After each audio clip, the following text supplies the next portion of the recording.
We, the Sol Confederacy, do hereby ban the sale, distribution, and transfer of Compound D to any non-Terran species, effective immediately.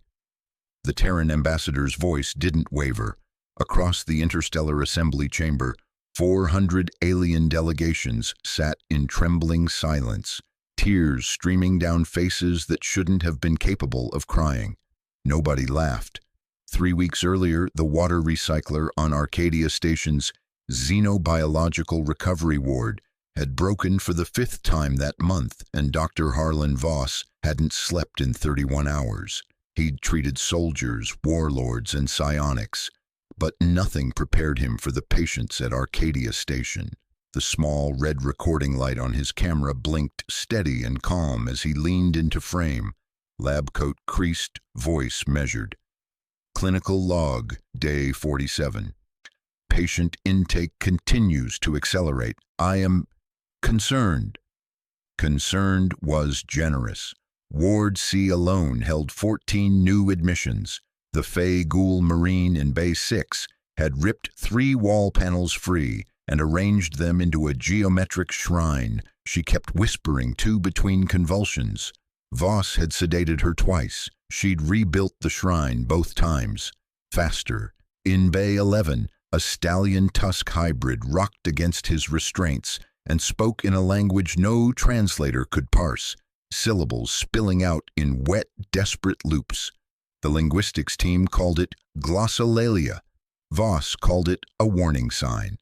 And then there was the Titan moth. It had been circling the ventilation shaft in Bay 14 for 9 consecutive days. Same shaft, same altitude, same slow trance-locked orbit. Its massive wings brushing the duct housing with a sound like shuffling paper. Nurses had stopped checking on it. There was nothing to check. It just circled. But the one that made Voss set his coffee down and stare was the anemone being in the isolation suite.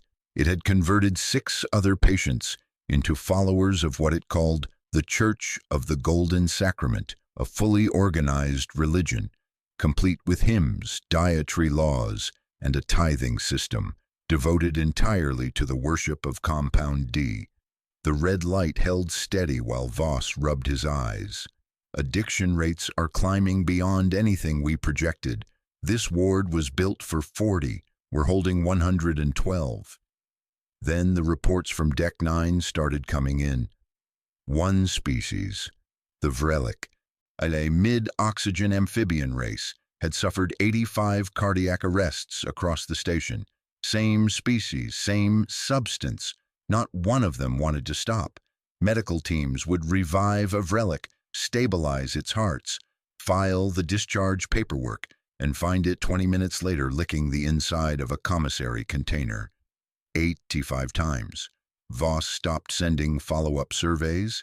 The breaking point came during the Festival of 12 Tides, a cultural celebration held every station cycle in the commercial ring. It was supposed to be music, bioluminescent displays, and overpriced food stalls. What it became was a flashpoint. Somewhere between the 2nd and 3rd hour, the addicted population hit critical mass. They moved through the corridors in a wave, organized, frenzied, unstoppable, overrunning security checkpoints, pulling Terran residents from their quarters and shops, and force-feeding them Compound D with the fervor of missionaries who had found their God and needed everyone else to taste it. Voss barely made it to his console. The red recording light blinked on one last time. This is Dr. Harlan Voss, emergency log. Ward C is there through the east barrier. I need... The feed caught the door buckling inward. It caught the sound of his chair hitting the floor. And then the red light flickered, stuttered, and... The corridors of Arcadia Station were still smoking when the footage arrived at Sol. It took the Confederacy 4 days to secure an emergency session before the interstellar assembly. 4 days of diplomatic channels screaming, of ambassadors pulling favors older than some star systems, of lawyers who hadn't slept since the feed hit classified servers. The assembly chamber on Meridian Prime seated 400 delegations in a vast amphitheater of curved glass and living stone, and every single seat was full when the Terran delegation walked in carrying a single data chip. No one spoke during the playback. They watched the Fey Ghoul building her shrine. They watched the Titan Moth circling, that awful, patient circling. They watched a Vrelic flatline get revived and immediately crawl toward the nearest commissary. They watched the Festival of 12 Tides turn from celebration to siege in 11 minutes. And they watched Dr. Harlan Voss lean into his camera, coat wrinkled, voice cracking. And then they watched the door come apart behind him and the red light stutter and die. The 400 species sat in that chamber, and none of them breathed. The Terran ambassador stood. She was not tall. She was not decorated. She looked, in fact, like someone's disappointed mother, which was precisely the point. "We gave you access to our trade catalogs in good faith," she said. "We shared our agriculture, our biology, our kitchens." She let the word sit. "And you did this to yourselves." She placed both hands on the podium.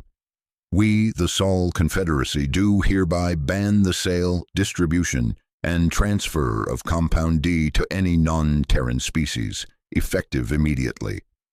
The chamber already trembled with grief. Delegates clutched their benches.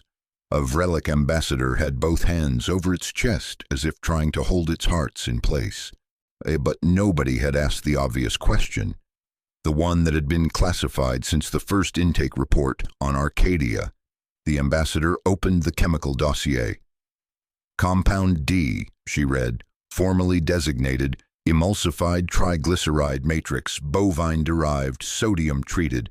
She paused. Let the translators catch up. "Common Terran name, butter." The silence didn't break. It deepened. It became something geological. A Fey Ghoul delegate lowered its head into its hands. The anemone delegation, all 7 of them, began to weep in bioluminescent pulses, their bodies flickering gold and then dim, gold and then dim, like candles guttering out. Somewhere in the upper galleries, a sound escaped that might have been a sob or might have been a prayer. The most dangerous substance in the known universe was sitting in every Terran kitchen, and it had nearly burned a space station to the ground. Nobody laughed. Not one delegation, not one species. The Terran ambassador gathered her documents, nodded once, the way a parent nods after taking the car keys, and walked out. 3 months later, a freight inspector on Meridian Prime opened a quarantine case for routine cataloging. Inside, behind Grade 7 containment glass, locked under biometric seal and flanked by hazard warnings in 400 languages, sat a small yellow block, perfectly ordinary, perfectly still. Above it, mounted to the interior of the case, a monitoring camera held its tiny red indicator light in a steady, unblinking glow. No longer recording a doctor, no longer flickering in panic, just watching, calm and constant, over the most dangerous substance the galaxy had ever known. The butter didn't care. It never had.